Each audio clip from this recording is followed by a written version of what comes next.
So good morning and welcome to Denton Smart Cities and Connected Communities think tank. Our topic today is new developments in decarbonization. My name's Clint Vince and I chair our U.S. energy practice. And my teammate Emma Hand and I co-chair our global energy sector for the U.S. region, which is now 1,200 members. Emma and I also co-chair this think tank, which is now has grown to 750 thought leaders. So lots of people adding to our ranks, and we hope you'll feel free to join us as well if you're not already a member. We do have a Q&A feature on this platform. We hope that as we get underway, you will feel comfortable asking questions at any point. Just put it into the Q&A and please don't put it into the chat or you will make me dizzy trying to keep track of all the different features on the platform. And we are very honored today to be co-hosting this webinar with the Keystone Policy Center's Key Conversations program. We have the board chair of Keystone and my dear friend, Paula Gold-Williams, who will now give you a warm welcome. Paula? Oh, thank you so much, Clint. Again, I can't say enough. It's always a pleasure to co-host these conversations that help sponsor with Keystone really are important. It's important to keep the conversations going. Today, I'm extremely excited about our conversation. If you're in the industry or if you're not, I mean, clearly we have lots of tools that we currently use to think about new solutions and decarbonization. But we have to keep pushing. We just don't have enough. We have to keep a lot of the tools that we have in our hand, make sure we continue to utilize them, but we have to put additional policy, thoughts, and technology and innovation and combine those together. So I'm excited to hear myself about the thoughts that we have from our great thought leaders, and I will turn it back over to Clint so we can get started. Thank you, Paula. And I'm very excited about the extraordinary team of panelists we have today. I'm going to start and allow each one to introduce themselves and their organizations. And but I don't want to let this moment pass without boasting that we now have the two Paulas in one place on this webinar, which really in my opinion, two of the top leaders in the energy industry. And so our first panelist is Paula Glover. She is the CEO of the Alliance to Save Energy. This is an organization that is near and dear to my heart as I serve as their board chair, and I get to watch Paula's incredible leadership on a daily basis. So Paula, do you want to take a moment and just introduce yourself and the Alliance, and then we will introduce Greg. Sure. Thank you so much, Clint. I hesitate to introduce myself. I think yours is so much better that we should just stop there. But really glad to be here with you all today. My name is Paula Glover. I work for the Alliance to Save Energy. We are a 46-year-old nonprofit organization based in Washington, D.C. And we have a focus on energy efficiency, the first fuel. We are a convener. We work in a bipartisan way and a very much of a collaborative way. And our membership is broad. It includes utilities, environmental organizations, government organizations, consumer organizations, manufacturers, and the like. And so it's a broad membership, which requires that we all talk together and work together and come up with solutions that work for everyone. But I think that being steeped in that as a mission for the Alliance really makes us a strong organization because we are always looking for those solutions that will work for everyone. So excited to talk about efficiency and how it's an important tool for decarbonization. Thank you, Paula. And Greg Katz is another tremendously innovative and compelling leader. He is the CEO of the Smart Surfaces Coalition. Despite his tender years, he's won several Lifetime Achievement Awards for decarbonization. I've had the pleasure of watching Greg's organization grow under his leadership, and I think he is really discussing an underappreciated and terribly important topic that just needs more visibility around the world. Greg, do you want to give a quick intro of the coalition? Sure, Clint, great to see you. I had the chance to work with the Alliance a lot in the Clinton administration, worked at the Department of Energy. So it's wonderful to be on the call with you, and thank you. Clint, I should say that one of Clint's partners serves as our general counsel pro bono and has been extraordinarily capable. The coalition is 40 organizations, National League of Cities, American Institute of Architects, the leading organizations on policy planning, architecture, and design, who have a shared view that cities, which today are much hotter than they should be and much more unequal from a heat perspective because of the surfaces that we choose, dark impervious surfaces, and not investing in trees, that we need to reverse that. And we need to make cities, through adoption of smart, reflective, and porous surfaces, places that are much more habitable, that produce much less of a contribution to climate change, and that are much more equal. And in the cities we're working with, which today is about a dozen, we find that we're very cost effectively able to reduce average summer temperature in city about 5 degrees, cut flooding and mold about 75%, and reduce the greenhouse gas warming impact from cities about 15%. So a substantial contribution on climate. It's a pleasure to be on this call with all of you. Looking forward to it. Thank you. Thank you, Greg. John Sohn is the Director of Government Relations and Regulatory Policy in the U.S. for Capital Power, which is headquartered in Edmonton. John also is a alumni of Denton's, and I had the pleasure of working with him for a number of years and admiring his terrific intellect and ethos. John, do you want to describe Capital Power for a moment? Sure. Good morning, Clint, and good morning, everyone on this webinar today. It's an honor to be here.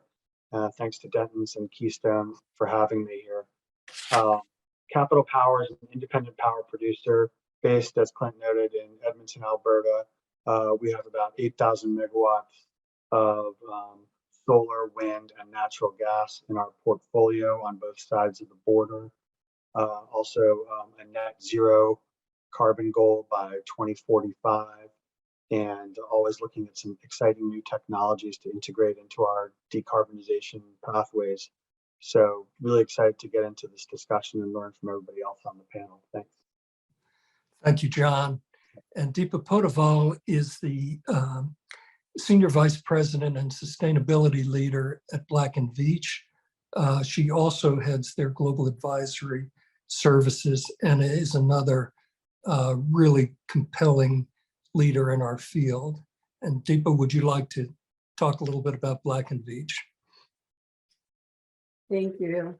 I'm happy to be here. So Black & Veatch was established 108 years ago, one of the 10 largest employee-owned companies in the U.S. At its core, Black & Veatch is a consulting, engineering, and construction company, and we focus on critical human infrastructure. So that means energy, water, telecommunications. Our core mission statement is building a world of difference through innovation and sustainable infrastructure. So this topic today is very near and dear to my heart. And as you mentioned, with the two hats that I wear, leading our global advisory business, as well as being Black & Veatch's sustainability leader, I've been fortunate to have a ringside seat as well as an active an active role in decarbonization and supporting our clients through their road mapping as well as their concrete projects around how to get there. So I'm really looking forward to our conversation today. Thank you, Deepa. Paula, we'll start with you. And it's estimated that energy efficiency can contribute as much as 40% in carbon reductions by the year 2050 if people will invest in it and move forward with it. Do you want to elaborate on that and talk about some of the things you're doing with the Alliance to bring this issue to scale? Yeah, sure. Thank you so much for that question, Clint. I think where I would start is as we think about the conversations that we've been having about decarbonization and addressing climate change, we talk about supply side solutions. So we talk about adding more renewables to the grid, be that solar, wind, geothermal, et cetera. We don't talk as much about reducing demand, which is really, I think, a critical piece of this conversation. And I think it's silly for us not to talk about it. What the IEA tells us is that we can meet up to 40% of our climate goals, Paris climate goals, just through efficiency alone. And so why build more stuff if there's a way for us to reduce what we're already using, irrespective of the fuel source? That is kind of what we believe at the Alliance. And so we have a new project called Energy 2040. It is reconvening our national commission around energy efficiency, bringing people together to think about what are the kind of policies that we need to have in place for a just energy transition. And what we mean by that is what kind of efficiency policies do we need in place so that every single person, small business, large business, and household is able to adopt energy efficiency measures and that they have access to those, and access meaning that they are affordable for people or they have a way to finance and make that investment. What I think is unique about our Energy 2040 Commission is that what we know is over the last several years, we've had some great pieces of legislation which are absolutely intended and should move efficiency forward. But we need to keep an eye on that, right? We have legislation, and then we have the rulemaking process. And typically then, we all wait to see what happens, and it may be 5 years down the road before we really have a sense of what the real outcomes are from the expenditures. And what we at the Alliance are committed to doing is keeping an eye on this year to year, so that we understand if there are other policies that we need or policies that we've advocated for that aren't really working the way that we thought they would, that we're able to kind of address that in the moment as opposed to waiting until the entire cycle is over. And so, as we're thinking about decarbonization strategies and new technologies, and how are we going to integrate those in all kinds of communities, the way that this administration has made a commitment to, we need to be paying attention to it every single day and not just thinking that it's done now and hopefully we'll be okay. And so that's really what we're working through at the Alliance. And Paula, your board uniquely has a congressional advisory council as part of it, with bipartisan members of both parties in the House and Senate. Yes. You've made some real progress, some tangible progress in the legislation that's been coming forth. Do you want to just take 1 second and describe that? Sure. So in the IRA, we've seen historic spending, trillions of dollars between the two pieces of the legislation, infrastructure, as well as IRA, that's directed at workforce. It's directed at investments in our public schools and our buildings. There's still the money around weatherization. The Greenhouse Gas Reduction Fund is really looking at how do we put efficiency as well as renewables into households, and particularly those of low income and moderate income households. And I just want to make a note there because I want us to remember that more than 50% of American households would be defined as low to moderate income. So this is not a small number of people. This is most Americans actually fall in that bucket. And so these investments are intended to encourage tax credits and the like to encourage people to adopt efficiency. But we know that we have gaps, and we know that the tools that we have, that not all of those tools will work. And one example might be tax credits. What we understand, 25C increases the amount of tax credits that homeowners can get for certain efficiency measures, whether that's installing a heat pump, new windows, door, et cetera. If you do not itemize your taxes, you would not get the tax credit. And the 2017 tax law actually increased the standardized deductions. So many more households now don't actually standardize, which means that for those people, a tax credit actually is not the right incentive. And so our job at the Alliance, in cooperation with our members and certainly working with our advisory board, is to try to figure out what is the right incentive. If it's not a tax credit, is it a point of sale credit? Is it something else?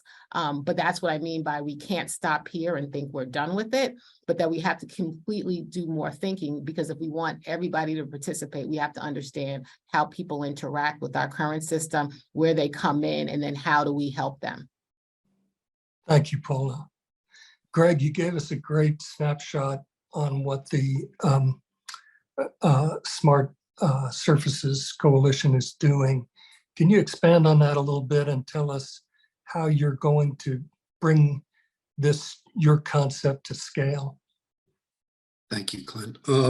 We recently raised funding for ourselves and a dozen partners like the National League of Cities, Trust for Public Lands, American Public Health Association, the Metropolitan AME Church. And let me give you a sort of an answer to your question, Clint, a dive in one of the cities we're working in.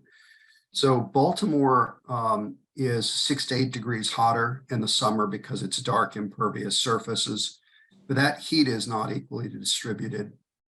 The lowest income, predominantly minority area with the fewest trees are 14 degrees hotter than the wealthiest parts of Baltimore, which have the most trees. And as a whole, this city, Baltimore, like most cities, absorbs about 83% of the incoming sunlight through dark surfaces like roads and parking lots and dark roofs. And that sunlight is absorbed and then heats up the city. It contributes to smog. It increases air conditioning load by about 30%. To Paula's point, energy efficiency is so central in the climate change struggle. We can increase the reflectivity by about twofold to 30 to 35%. That means incoming sunlight bounces off reflective surfaces and exits the atmosphere, literally cooling the planet. And in our work with Baltimore, we developed 100 scenarios through a very powerful online tool that's customized to the city that allowed the city to run about 100 scenarios, from which they chose a dozen things like reflective surfaces on schools, on public buildings, porous surfaces, replacing pavements. Together, those will deliver about $13 billion in net present value to the city. Cool a city by about 5 degrees, cool low-income areas by 7 or 8 degrees. And interestingly, the biggest advocate for it was all the mom and pop shops that provide services to people who visit in the summer, to tourism. And they're losing summer tourists because it's so darn hot. People are like, we don't want to go there. We're going to go to the Hudson Valley. And now they're getting on a pathway to cool their city, and all the hotels and restaurants and services for tourists are really, really excited about it. Benefit cost ratio is more than 10 to 1. And so this city, which is a strong city council, is adopting these measures bill by bill. The current bill I just passed would require very reflective roofs for commercial and public roofs, low slope roofs that would reflect 80% of the sunlight back into the space, which reduces energy bills, reduces temperature, reduces smog. We'll have a very big health benefit. So 2 of our steering committee members, the MD who runs the American Public Health Association, the person who runs the American Lung Association, and then we have a team of 3 people at the Harvard Graduate School of Public Health quantifying health. And so for this one city of Baltimore, they're now taking control of their future, and they're getting on a trajectory, cooling 10 times faster than global warming, can cut flooding and mold by 75%. And how good a branding opportunity is it for a city to say, hey, we're a cool city, right? So we're now working with 10 large metro areas, about 60 million people across the country. Again, it's around a 15% potential global warming reduction impact. if this is broadly adopted. So but I wanted to give you a little bit of a deep dive in one city, Baltimore, to give a sense of the flavor of what that process looks like. Extraordinary. I mean, we really have to amplify what you're doing. I'm going to urge the two Paulas to invite you to their organizations as a speaker and really do more to allow people to understand, how successful you've been and what the opportunity for success is going forward. John Sohn, you have what are some of the most exciting projects you've worked on with Capital Power that are also going to help us bring scale to carbon reductions?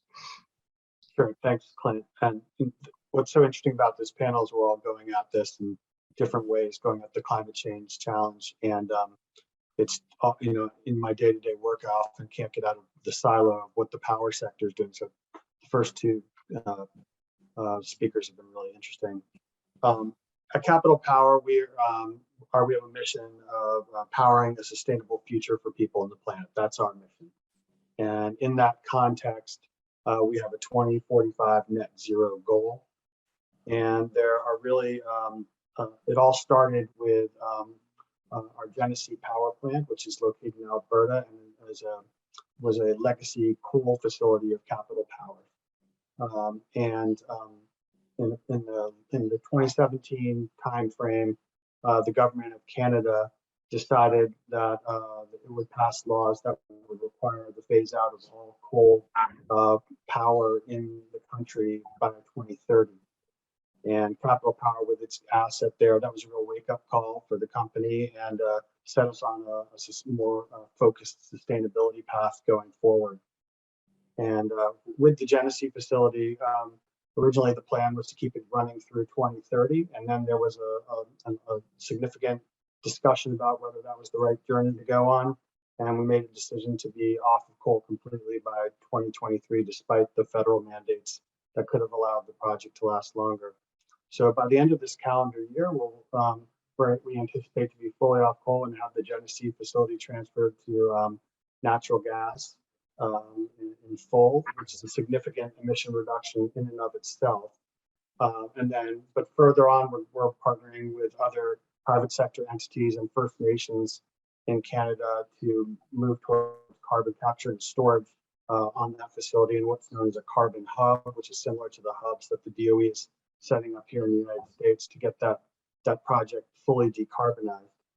So that's a really exciting adventure we're on. It's if successful, after spending approximately $1 billion on it, coupled with public and private support, will reduce emissions in Canada 3.4 tons per year, which is nothing to sneeze at. In addition to that, so I'll just make a few more comments. So our net zero journey really is in 4 stages. By the end of 2024, we intend to be off coal completely, have our initial designs for our CCUS project in Canada. Also, at the same time, rapidly increasing our renewable energy. We've done about 820 megawatts in the last 4 years, and we have about 3.4 gigawatts of renewable energy in our portfolio to still build. And we're studying and investing in interesting new technologies to reduce emissions, such as direct air capture and carbon nanotubes, which are carbon converted into nanotubes, small particles that are stronger than steel and aluminum and can be used in other industrial processes. From 2024 to 2030, our goal is to complete decarbonization of that Genesee project, expand our use of CCUS, at least in the design phase, to other natural gas power plants we have on both sides of the border, and to ramp up our deployment of decarbonization technologies while keeping the renewables footprint growing. Then finally, from 2030 to 2045, we intend to get all gas net neutral, look at other baseload options to put in our portfolio, like small modular nuclear and things like that, and then to rely on DAC and nature-based carbon removal offsets to ensure we get to that net zero goal. And beyond 2045, the goal is to just get to full physical decarbonization. So I just like to put some very tight specifics and timetables on things instead of just talking in generalities about net zero goals. That's why I rambled on there for a bit. No, it's very, there's nothing rambling about that response. Thank you, John. Yeah. I'm going to come back to everybody in a couple of minutes on some of the obstacles you faced. I'll ask you, who has more obstacles, the US or Canada? But, and you don't have, you can duck that question, but I'll come back to you on that. Let's hear from our anchor panelist, Deepa Podaval. Deepa, Black & Veatch has such incredibly broad reach throughout the industry and globally. What are some of the most interesting projects you're working on or helping out with that that are coming to scale within the kinds of timeframes that John Sohn just outlined? Yeah, thank you, Clint. As you noted, our span is very broad. We're working with 7,000 projects a year across 100 countries, and multiple technology solutions that we're supporting clients with. So we really try and approach it from a life cycle perspective to help our clients achieve their decarbonization goals. And that means starting from the strategy and financial side all the way to the technical, economic, and engineering solutions. And we're really trying to help our clients, whether they're utilities or generators, manufacturers, investors, C&I customers, really identify what, how they can be tactically as well as strategically positioned to make the best choices that they can in this world of uncertainty that they're navigating, as they're moving towards their decarbonization objectives. We come at it from multiple dimensions. The first is really acting as an active industry advocate for decarbonization and the development of a more balanced energy portfolio. We engage with a number of organizations that are seeking to define the future energy fuels, technologies, and infrastructure. And these are organizations like the Hydrogen Council or the Low Carbon Resources Initiative, the Energy Storage Association, etc. We're also, as you noted, we're a trusted partner for companies as they're trying to plan for their greenhouse gas emissions reductions, and we're coming in early and supporting them with making, what we call executable strategy, right? As John was saying, it's really important to go from the aspiration to the details of how are you going to get there? How do you eat this elephant in bite-sized chunks? And because we're able to bring in, the strategy as well as the technology and the environment that that our clients are operating in, we really help them think about what are near-term actions that you can take and investments that are feasible, which ones do you keep an eye on with the objective of scaling in a future date when those technologies become available. We look to have impact at scale through the projects that we undertake. For example, we partnered with Tesla to design and construct the largest contiguous EV charging system in the world. We're working with Electrify America at over 600 sites across the US, charging stations, energy storage, solar canopies, and with more being added each year. We're working with one of the largest banks in the US that has set a sustainability goal of sourcing 100% of their energy from renewable resources. So we're deploying across 1,000 of their offices and bank branches rooftop solar. And again, how do you take a solution and be able to deploy it at a scale that starts to move the needle? We're building the world's largest green hydrogen hub in Delta, Utah. It's the ACES Hydrogen Hub, and it's initially designed to convert about 220 megawatts of renewable energy into 100 metric tons per day of green hydrogen, which gets stored in these massive underground salt caverns And the storage capacity for that, creating that dispatchable clean energy is about 150 times the current installed grid scale battery capacity. So we're really seeing the opportunity for taking, technologies that started off as, lab projects into becoming actual infrastructure in the ground that bring energy, to the market at a scale, which can decarbonize entire regions. The third element that maybe I will quickly highlight is we have an ingrown accelerator and incubator called Ignite X. And that's essentially us recognizing that we can't do it alone. None of us can do it alone. And there are others that have, faster moving, better ideas than we will always be able to produce.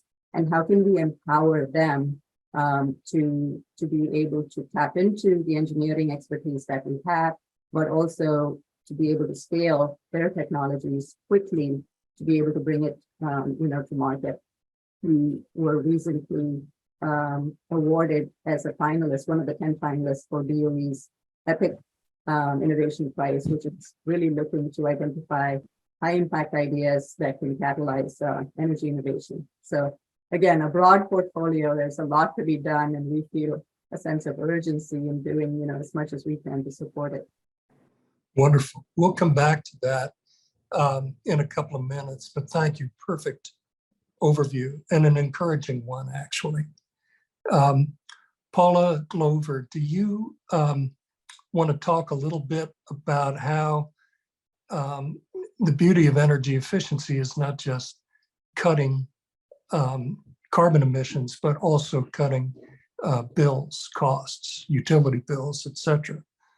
Sure. I think if we think about how we even think about energy policy today, we talk a lot about affordability at the same time that we're talking about climate and decarbonization. And so there's, getting more renewables on the grid, which is creating and developing more clean energy, but that doesn't really do a lot for affordability, because affordability is really a personal relationship, how much income somebody has compared to whatever their bill is. And efficiency, I think, has a huge role that it can play in that way, by just ensuring that people are using as least as they can or that they need to. But that requires a huge investment. And one of the challenges that we're going to have, and that we do have, is we have another priority, which is equity. And we know that we have communities around the country who have been wholly underinvested in, if not invested in at all. And so it's not just as simple as putting in a Nest thermostat, for example, but these are communities that may not have access to broadband. These are communities that may not have a grid that is really going to be resilient and be able to adopt a lot of new technologies, a charging station, whatever. And so we have to take care of that. And efficiency is a way for us to do that, right? The investments that we have in efficiency, if we make those investments in our buildings, in our public buildings, as well as our homes and our businesses, some of the other things, the other societal benefits will occur, because efficiency does require broadband. So now all of a sudden you can really provide opportunity for better education and lots of other outcomes because people have access to broadband. Efficiency can allow people to age in place a lot longer. And so you have seniors now who may not have air conditioning in their home in the South. And so there comes a point when they have to move out of that home. They can't age there. And by able to upgrade a home, you now are able to allow somebody to age in place. And so I think efficiency has societal benefits as well as decarbonization, which is just another reason why I believe it needs to be prioritized. And then finally, I would just say, I don't believe that climate change is a problem that we're going to be able to spend our way out of. We're just not going to be able to print enough money to just be able to build things. We have to figure out our own relationship with this energy system, and what is it that we can each individually do, but what is it that our organizations can do, our companies can do, and what new technologies are we developing that may allow folks to leapfrog technologies like the cell phone did, so that those of us who do not have access to energy now will have access but will have access with the same quality of life as everyone else does. And we know that there are billions of people in the world today who are still cooking with wood. So there's just such a huge gap. And I think efficiency just has an enormous role to play in that gap.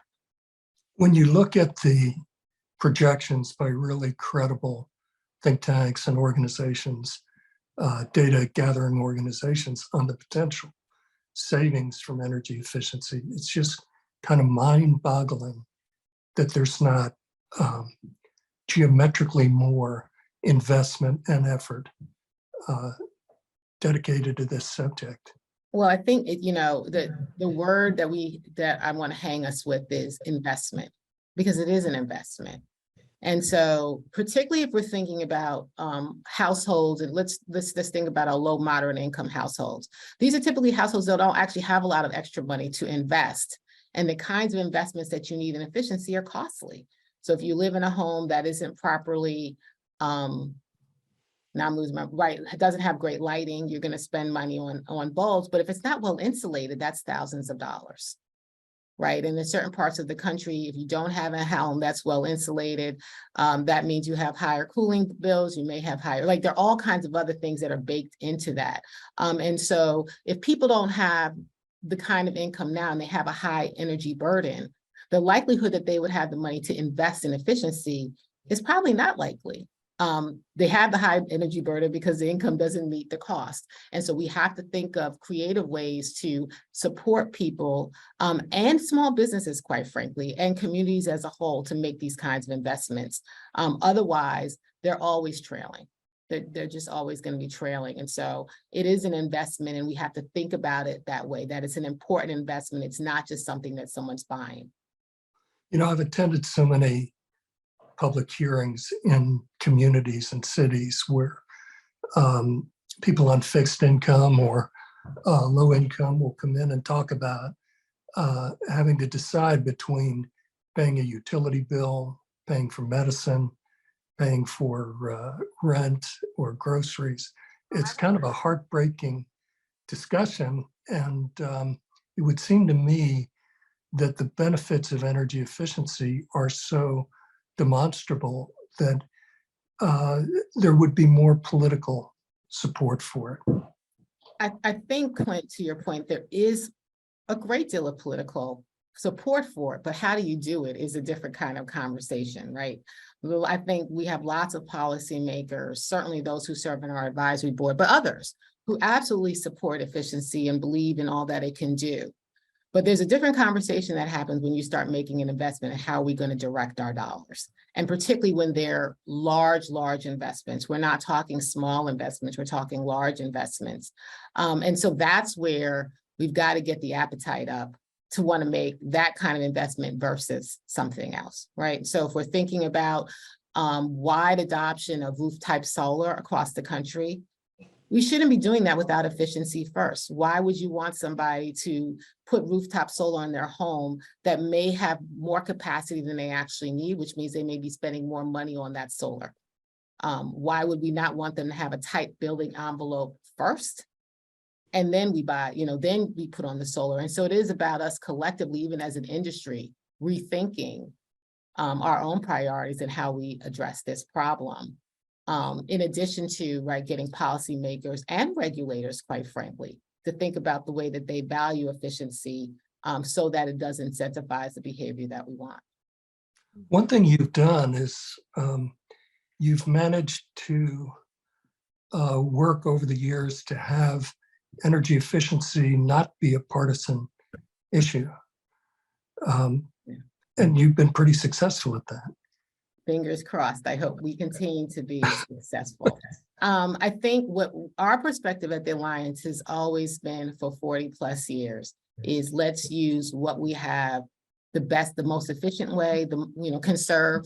And so there should be no fight in that. If I have a gas burning furnace or an electric heater, I still want to have the lowest bill I possibly can. I don't want to use more than I actually need.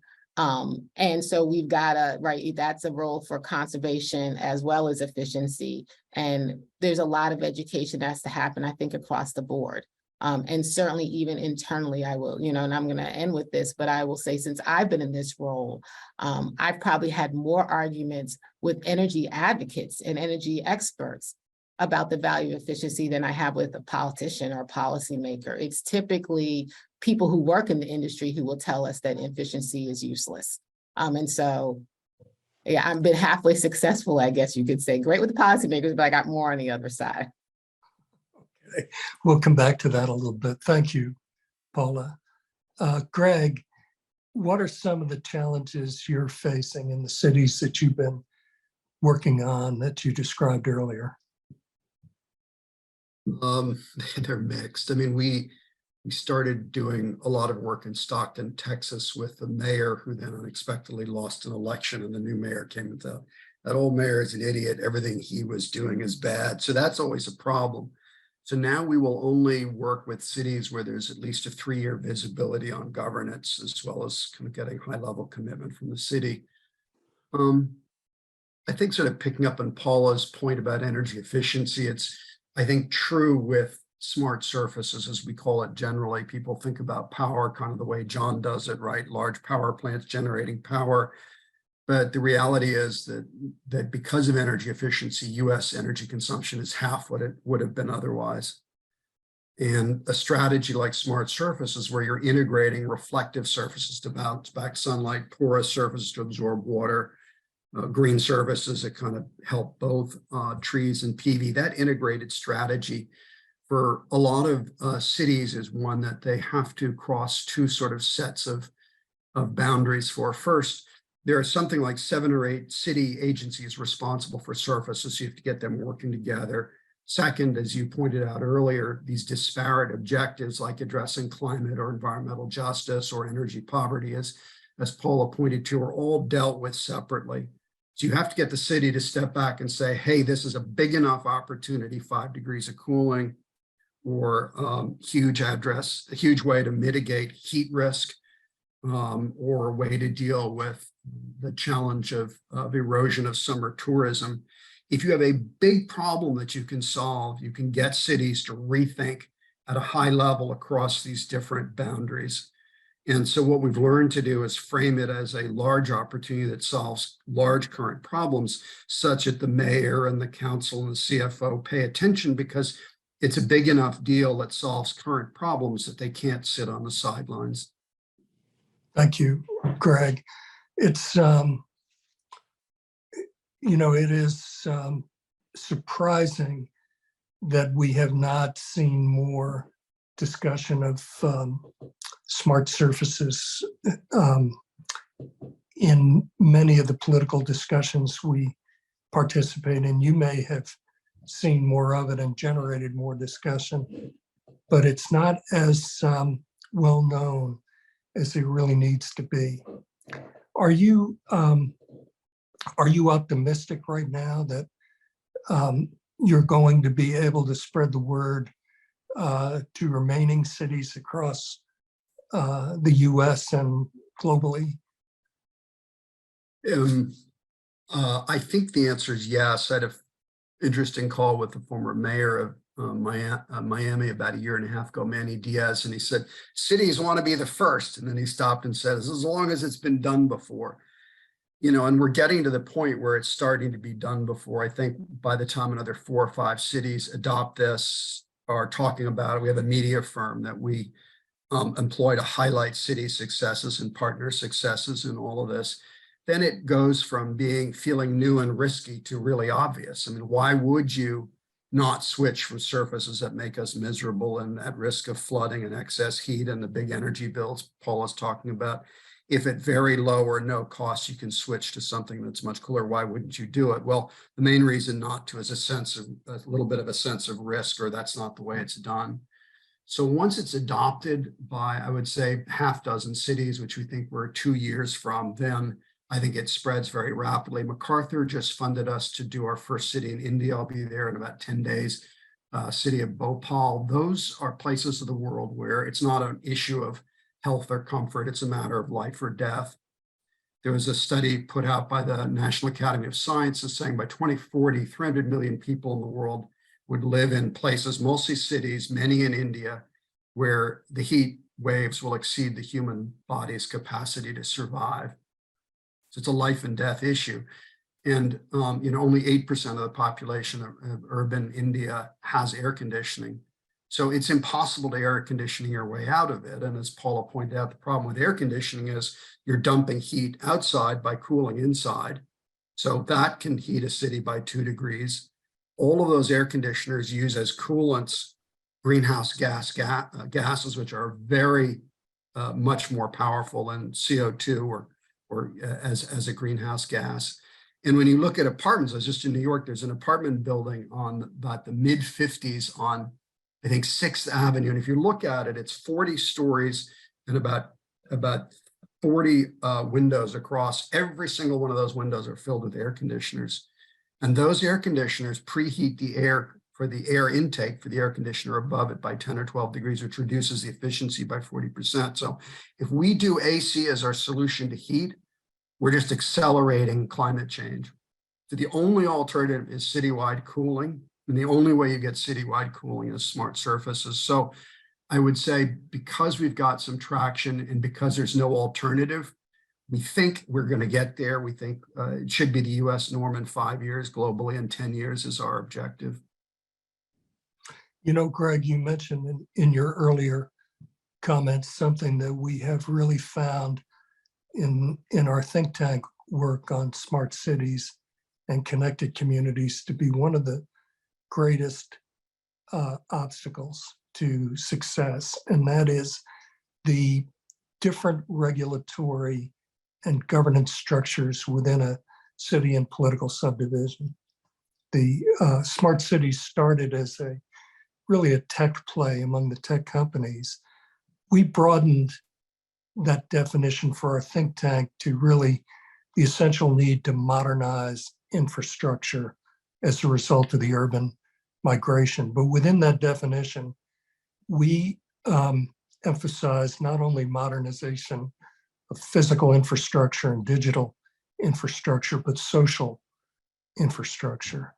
I think there's so much more work that needs to be done there. If you have a transportation issue, maybe that is a state or even federal regulatory body. Energy could be state or federal. It could be totally outside of a city's jurisdiction. And then all of the other issues within a city that are not handled on a holistic way. They're handled by siloed regulatory instrumentalities.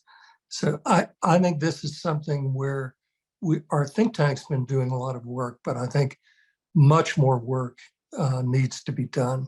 We don't have all of the solutions we need yet.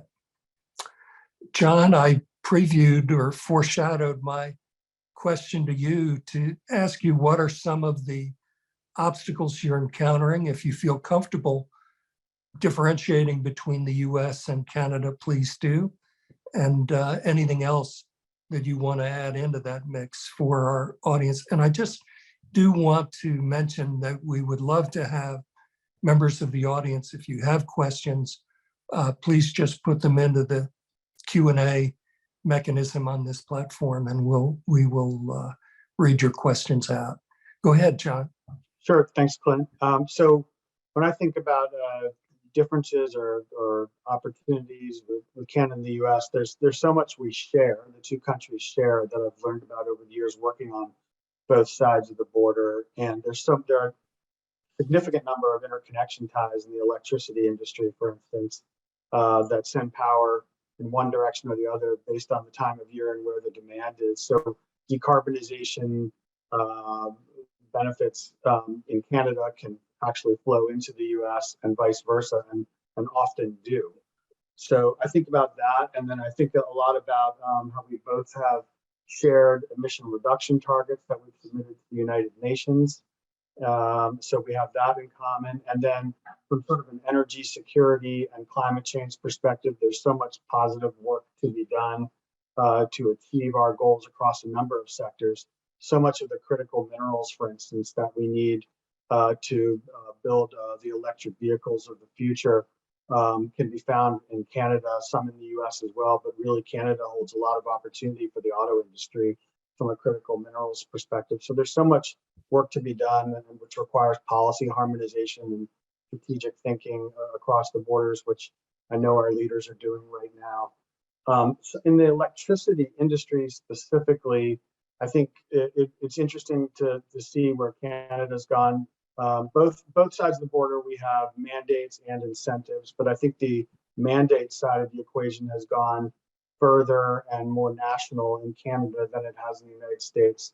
They have besides that no coal by 2030 policy under their version of the Clean Air Act that I mentioned, carbon pricing has been in place and driven emissions reductions for a number of years. And those carbon reductions are both regulatory charges to gasoline and other fossil fuels, and also more output-based, performance-based standards for other industries to reduce their emissions.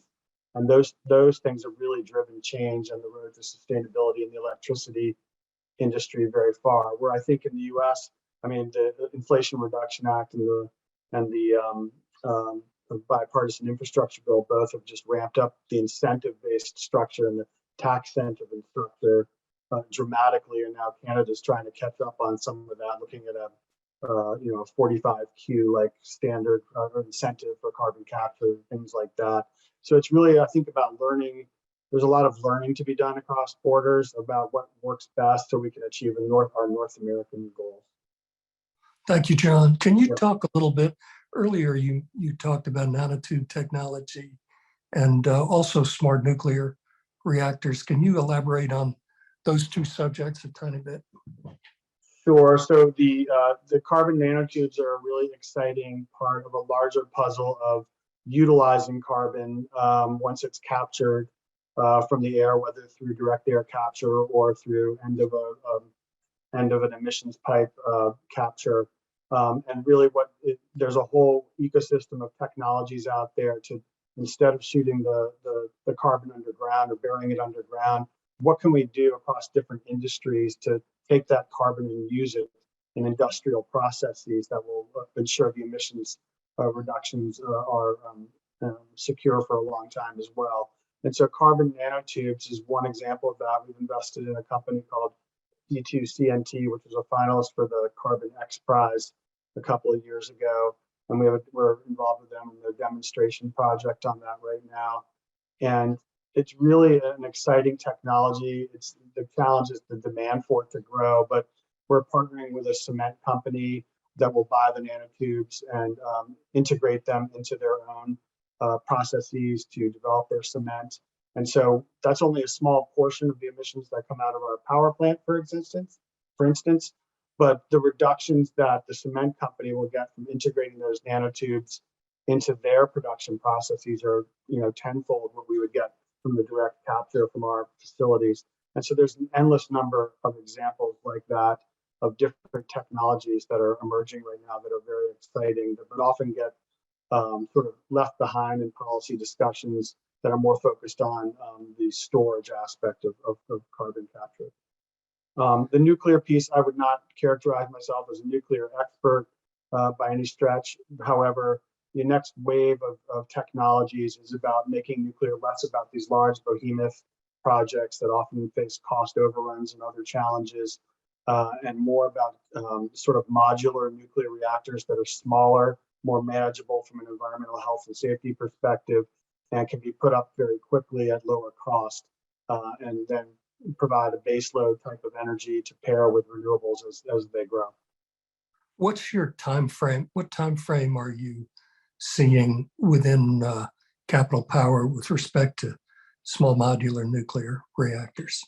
So, I mean, I would characterize Capital Power as interested in the topic right now, but if the demonstration projects are sort of early days now, and there's a smattering of them around the United States already that are in the works. And my sense is that's, for a company like ours, that's a 2030 to 2040 timeframe where modular reactors would take off. And there's a lot to do from here to there in terms of public acceptance broadly in that sector.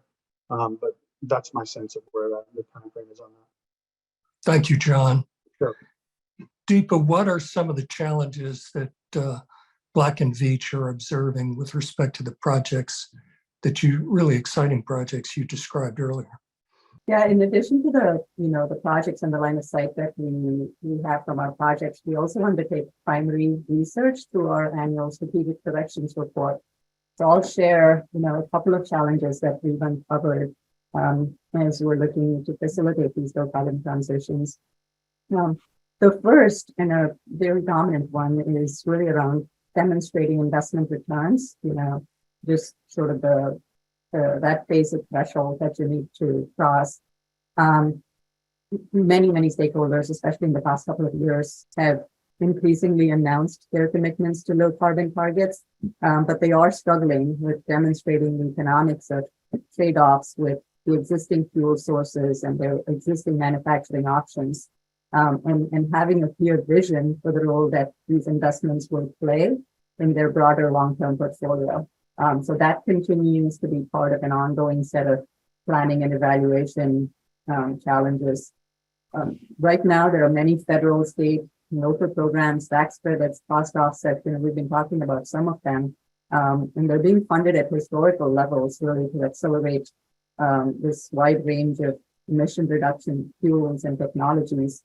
So it becomes really important to have the right resources to assess and maximize the the value that we can extract from the funding that's available. One of the areas that we work with clients a lot on is to have a structured approach to assess the stakeholders, and then importantly the economics, especially when you have multiple energy, water, land use solutions and they're interrelated and stacked, right? Some of them have potential revenue streams and they're not just costs in your, some have societal benefits and externalities that are real and should be measured and captured as well. So this challenge of overcoming the threshold of investment returns becomes more addressable when you take a holistic view and you have an effective way of synchronizing, the impact of many related things. The second, that we observe is really the challenge around placing strategic but informed bets on the emerging technologies, the low carbon fuels, technologies such as ammonia, hydrogen, carbon capture, biofuels, long-term storage, we just talked about nuclear. That is a challenge when the markets that are driving their commercial viability and the timeline, are continuously changing around you because of investments, because of government policies, because of R&D and breakthroughs that you have. So again, supporting clients through that is something that we're getting called upon quite frequently. And then the third I would highlight, and I think we're all very aware of this because it's in our face in the headlines, is really resource constraints, and that's very significant and persistent. Supply chain constraints in the foreseeable near term, talent constraints. There's a big question on whether there are enough engineers to design, enough construction resources to build the level of infrastructure that's contemplated to achieve accomplishment of where we want to be in 2015.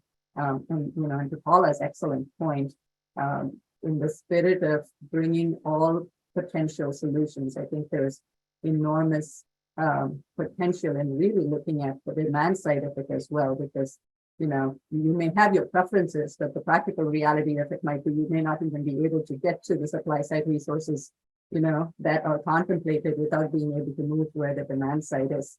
And so it presents a very practical and economic reason why you should look at both sides of our ambitions, so we can chart a realistic path forward. I wanted to start our discussion actually with Paula Glover and demand side, because so many discussions that I participate in really start with the supply side. And we really wanted to emphasize the point of the role of efficiency and then Greg's contributions on smart surfaces. Deepa, how do you see the role of the ecosystem in terms of taking innovation concepts to scale in our industry? Thank you, Clint. That's a really good question. I talked about our Ignite X platform, so I'll kind of speak, just from our basis of experience, and I know different people are coming at it, with multiple approaches, all of which are really excellent. But our philosophy was really to be able to, scour the markets to identify and invest in innovative approaches that can accelerate important, scalable sustainability strategies and solutions for Black and Beach, but importantly for our clients. And I would say it's part of our core strategy to address sustainability. And it's recognition that one company alone, is not going to have all of the capabilities, tools, resources to convert the needs to opportunities. And so developing and incentivizing the solution ecosystem is really proving to be an effective way for us to look at new ideas, create new approaches that as an individual company, we may not be able to see or advance. We have multiple success stories. One is next gen agriculture. Those solutions, again, were incubated through our Ignite X program about 2 years ago. They're now a core offering at BV, where we're helping to accelerate innovations in biogas, biomass, fleet transportation solutions across the agricultural supply chain and food and beverage manufacturers, and really helping them lower emissions by identifying more commercially viable approaches. Black and Beach, as a large critical human infrastructure firm, we've traditionally focused on the energy sector, utilities and IPPs, et cetera, as our clients, or within the water industries. And we never contemplated we would be working with, lab-grown proteins or food and beverage manufacturers. But we're finding that the building blocks that we all have, it's a little bit thinking about it like Lego bricks. They were historically assembled to create a certain kind of structure, and now we're finding those same building blocks work very well to put together new types of structures that are much more needed now. On a broader scale, an excellent example that I've sort of watched and admired, coming from the federal government actually, is how they're running the DOE hydrogen hub process. It's an $8 billion price, but I've really admired how they set up the problem statement. In a lot of cases, that becomes the crucial factor to drive success. They didn't say, come to us with your hydrogen project, right? They said, come to us with your best ideas for creating this network of hydrogen hubs. And what that has catalyzed is accelerating conversations regionally across the ecosystem as it relates to hydrogen. It's brought together the supply side, the many colored rainbow of hydrogen options, but it's also importantly brought together the demand side and the community, because DOE has said, social justice, environmental justice is a key factor as we evaluate these applications. So these conversations were happening on a bilateral basis, but the problem statement as it is defined has now really forced these parties to come together, 30 different parties in the case of, the project that we were supporting in the DC area, actually. And it's solved for those inefficiencies where you have, I'm a really good project guy and I have experience in building large infrastructure. I work with molecules and I have the credibility to build this large green hydrogen facility. Or you're a Toyota and you have ambitions for growth that involve, electric vehicles, but you just don't know where your supply is going to come from and where the charging infrastructure is going to get built out, right? So being able to gather the ecosystem together and say, let's talk that through and match, I see what you need, you see what I have, can we support each other? I think is another really, really effective example of, how bringing the ecosystem together helps to accelerate and catalyze changes that we're looking for. It's a great point you make. We have seen it ourselves where not only the need for hydrogen promoters within and supporters within a region to come together and compromise and further develop their thoughts, but also the competition among the different hubs, I think has required everybody to up their game quite a bit. When I attend meetings of our European region in Denton's, in the past, they've been much farther ahead on hydrogen than in the US, but my perception is the tremendous amount of money now coming in from recent legislation you've described, that we are coming along and at least catching up. Is that your perception as well? Yes, very much so. You know, I think Europe is very good at acting as the idea bed for, you know, innovation and being the first to move and require some of these new technologies to become part of the mix. What the US does really well is to then come in behind it and leapfrog to scale, right? And that's exactly where I feel like we are. And, you know, arguably we have many advantages working in our favor, including, you know, the availability of this funding, but also, you know, land and other resources that allow us to be able to scale and leapfrog. But I think I agree with your observation, Clint. We're catching up and we'll probably get ahead here shortly. And thank you, Deepa. Paula, you mentioned in your initial comments the 2040 Commission, which I have the honor of serving on. It's been a terrific undertaking, I think. Can you just pull out a few of the the most exciting policy initiatives that you're seeing with the 2040 Commission and highlight anything that you would like to communicate to the audience?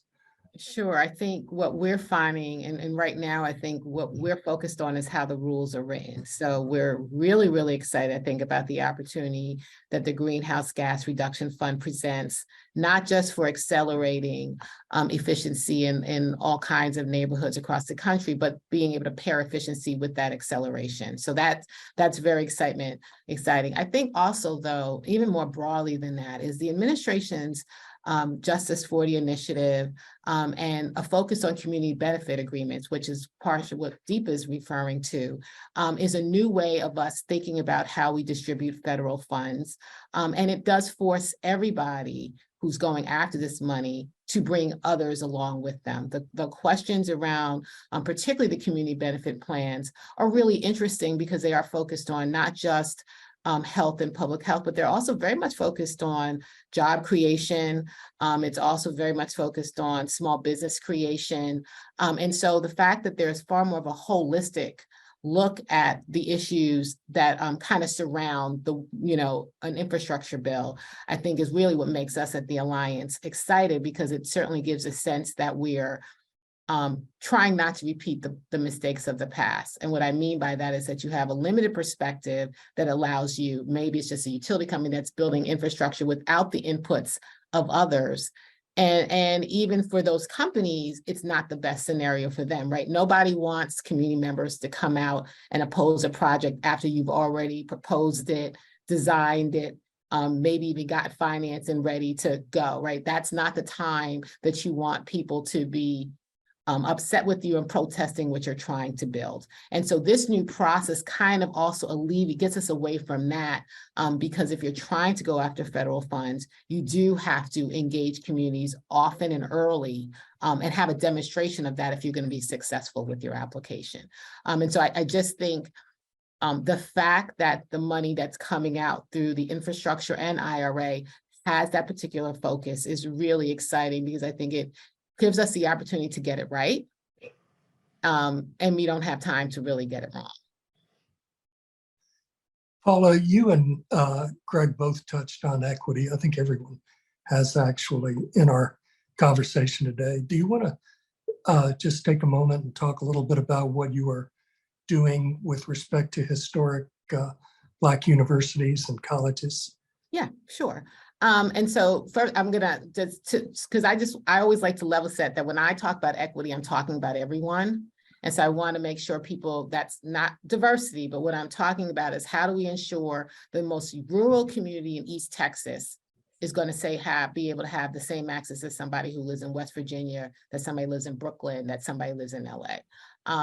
But I think one of the things that we're doing, aside from that, around HBCUs, historically Black colleges and universities, and minority serving institutions broadly, is thinking about those institutions and how efficiency can make them more sustainable. And so beyond, we have an existing education program called an Empowered School Program, and now an Empowered Campus Program that would introduce students to the opportunities, the job opportunities in efficiency. But we're actually thinking about HBCUs a lot bigger than that, because I think HBCUs are tremendous institutions that, quite frankly, many of the African-American professionals that most of us engage with every single day has a tie to an HBCU. But they are not invested in as the same way, and therefore they're not able to compete against other universities, which then makes them less sustainable in terms of having students come in, student enrollment, et cetera.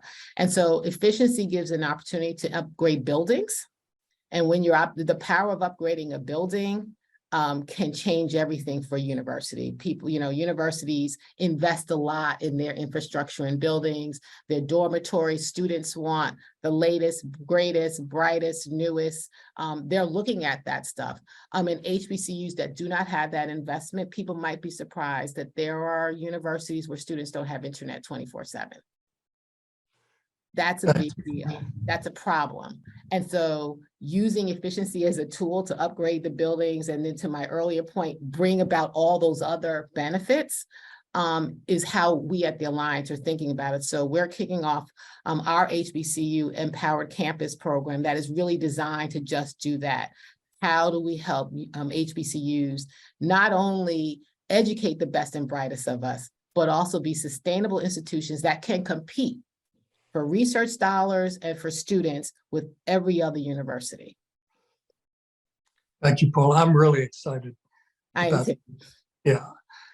Greg, what have we not had a chance to talk with you about that you would like to convey to the audience? And in particular, how do you see smart surfaces in 5 and 10 years? And what are some of your strategies really to bring your concepts to scale? If I may, let me also answer the question that Paul answered on equity. The reason for over-investing in low-income and minority areas is because that's where the biggest opportunity is to change the quality of life. And even if you don't believe in equity, the reality is by investing in their areas, because there's such huge transformation, that's where you get the biggest bang for your buck, for cooling the city, for reducing flooding, for improving air quality. So that's where a disproportionate amount of smart surface funding is going to go in, is these areas that for 2 centuries have had this gross structural inequality reinforced by redlining. That has got to be completely eliminated. Second, I would say is we've just raised money for the Metropolitan AME Church to do 40 grants or so through African-American churches in 9 cities, larger cities and metro areas around the country. We're most of the way through completing a $50 million grant application. The vast majority of that money would go through the Metropolitan AME Church and African-American churches. There's probably 1 to 2 HBCUs that we're working on that. We're recruiting and working with Howard, with the head of graduate studies there for work in this area. Our work with the National Anti-Racism Alliance, which Clint, you and Simon introduced us to, means that we've got 20 to 25 volunteers in major law firms mapping all the legal barriers to smart surfaces across the country in every state, including low-income communities. And then finally, I think we're targeting on the order of $1 billion in funding we hope to get, at least primarily focused in low income, for smart surfaces. Where do we go next? Sort of briefly, I think there are 2 parts: is demand and supply. We're building a coalition of cities that are saying to providers of surfaces, for example, residential roofs, your most reflective roof absorbs 75% of incoming heat, which then heats up the buildings, and which is particularly brutal on low income, which spends 10 to 20 times as much of their disposable income on electricity as the wealthiest decile. So we're working with groups like GAF, which is a partner to both create large demand for much more reflective, greener, smarter surfaces, and then working with the major suppliers. One of our partners is the World Cement Association, whose president sits on our steering committee. So by doing demand and supply, we think we can greatly accelerate investment in smarter surfaces and demand for smarter surfaces. So I talked earlier about our ability today to double the reflectivity of the city with this kind of acceleration of innovation and deployment of more reflective, smarter surfaces. We think we can triple a city's albedo because lower income minority neighborhoods are disproportionately much hotter, more polluted, and more prone to flooding. That's where the majority of investment's going to go for smart surfaces if we have our way with it, and we think the logic for it is really compelling. Thank you, Greg. Great answer. John, what have we not covered that you want to tell us about Capital Power and your optimism toward meeting decarbonization goals? Sure. Well, thanks again for having me here today. I think, when I talk about climate change, I think about the sort of dual challenges of optimism and urgency. And so finding the right balance in those is always the biggest challenge, I think, for everybody when we're trying to address these issues. But we've been talking a lot about people here in the last part of this conversation. And the biggest challenge isn't, from my perspective, for Capital Power or any other company in our space, isn't really a technology challenge. It's a people challenge. And increasingly, it's finding new and innovative ways to engage and bring communities along in the journey to decarbonization. Is really whether you're building new transmission lines or trying to build solar in a rural agricultural community that's not used to having that in their backyard, or you're working with Indigenous First Nations in Canada to build large carbon capture storage networks of pipelines, et cetera. It's all really about people and finding new ways to engage, but also from a financial perspective, what does that look like? What are the new structures that are going to emerge where people get a real equity stake in these projects and their future, as opposed to traditional modes of like building a ball field or doing one-off community investments. I think the real challenge going forward for the energy industry is the new models for financial partnership. Thank you, John. Yep. Deepa, you talked earlier about resource constraints and supply chain issues and other impediments, and we talked about challenges. What is it that nevertheless gives you optimism that we are going to meet some of the very aggressive milestones that we have begun to set on decarbonization? Yeah, thank you, Ken. The majority, Paula made an excellent point earlier, 27% of our emissions come from buildings, but that sector is not attracted in investments that are commensurate to that footprint. Where that investment has gone is, transport, clean energy. And I am encouraged by the impact that investments have, in affecting change. So huge developments in the transport sector, which represents, about 30% of the greenhouse gas emissions in the US. Electrifying passengers in fleets where it makes economic sense is really happening at scale. And so that's one area that I find great optimism in. The second is just the accelerated efforts by generation asset owners to accelerate retirements of carbon emitting, high carbon emitting resources, and including more renewable resources into their planning efforts. I believe that effort is also being undertaken, very aggressively in a way that really moves the needle. One thing we didn't get to talk about today is cheaper computing and more and more powerful artificial intelligence. I think the more prevalent availability of those is really starting to broaden the scope of problems that companies are able to solve. And I think there's some very smart people that are going to help us make step changes that we can't even foresee yet, but will come. The main, maybe the last one that I'll highlight is what Paula talked to as well. I'm hugely encouraged by Justice 40 and our attempt to do this in a better and different way and on a scale than it's been done before. So we bring along the disadvantaged communities, whether it's objectives around decreasing their energy burden, decreasing environmental exposure, increasing clarity of access to clean energy technologies, clean energy jobs. It's being done not from the perspective of checking a box or an afterthought, but really being built into the design of projects because it's been declared as an important consideration and criteria, right? That is me. And just making it top of mind, will have the impact that's intended for the projects, that seek the funding, but also the ripple effects of it just becoming the way that we think about large infrastructure projects. So I think that's really encouraging. Thank you, Deepa. We have just a few minutes left. I'm going to ask each of you to just take a couple of sentences and convey the high impact thought that you want our audience and participants to leave this discussion with. And then I'm going to ask Paula Gold-Williams to just quickly close us out. But I must say, I love webinars where I learn a tremendous amount from each panelist. And this webinar really has not disappointed. I have really learned a lot from each of your conversations today and deeply appreciate it. I know our participants will as well. So Paula, do you want to start with just a couple of sentences? Sure. I think what I would leave everybody with is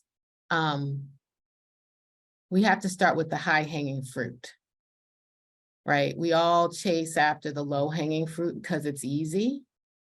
But now it's time for us to focus on high hanging fruit. And that's what these investments in policy are about, right? Trying to create a ladder for us as industry to climb and get that fruit.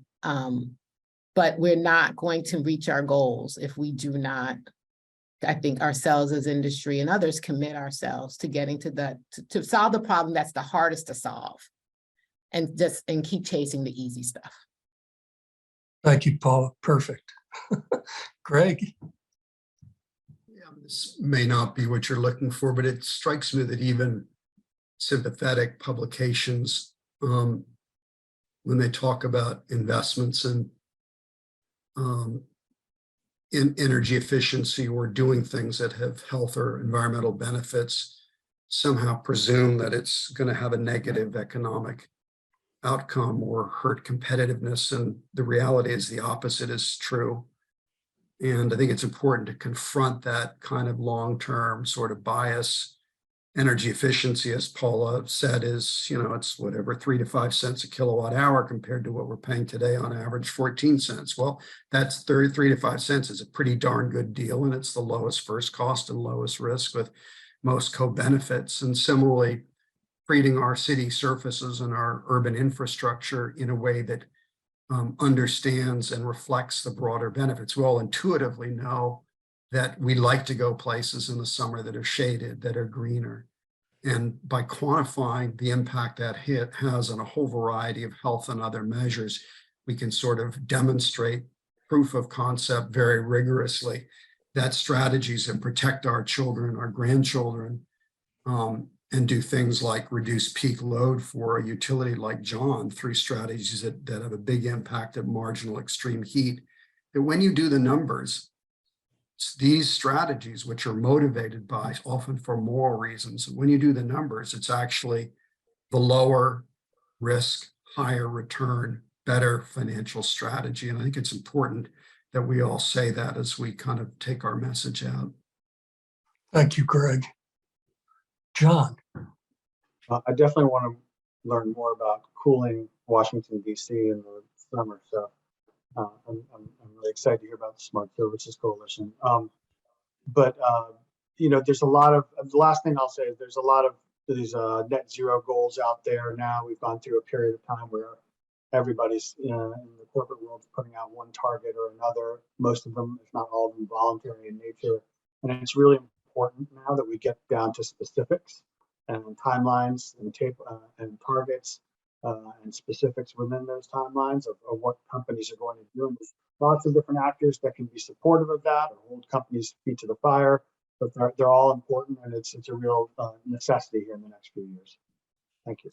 Thank you, John. And we've talked a lot about the energy efficiency, that also we want to emphasize the conservation, the related concept of conservation. And I think we're going to see with Putin's energy warfare, I think we're going to learn a lot from Europe, again, this coming season on conservation and efficiency, just as we learned after Fukushima in Japan, remarkable conservation measures that no one thought possible at that level.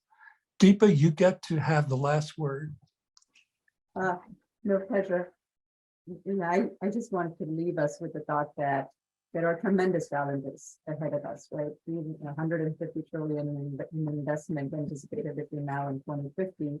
And even with all of the plans, that and pledges that have been made that Don mentioned, it still leaves the world with an emissions gap of 16 gigatons by that point in time, by 2050. So, you cannot underestimate the complexity and the ambition of what we're taking on. I think it's going to be critical for us to actively collaborate with each other because it really will take collective action, bringing our best ideas and talents together. And I want to commend you, Clint, so many different perspectives that we came at, even in this discussion. And, I'm taking away incredible value from it. So thank you. I'm so glad you joined us. And I love this panel. We will do a reprise, I promise you. Paula, do you want to close us out? Well, I am so glad I made my initial comment short because you all had wonderful things to share. And I want to thank all of the panelists for today. These conversations, we need to stay on top of them. So thanks also, Clint, for committing us to have a part 2. You just can't talk enough about this. So on behalf of all the members of the Keystone Policy Center, thanks again to Denton's, thanks to panelists, and thanks to all of the people who listened today. And if you listen and refer it to others in the future, for future listeners, appreciate it. Have a good. Thank you, Paula. Wonderful.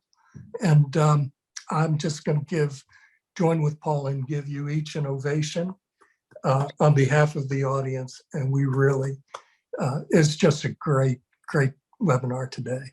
Thank you for joining and have a great remainder of the day.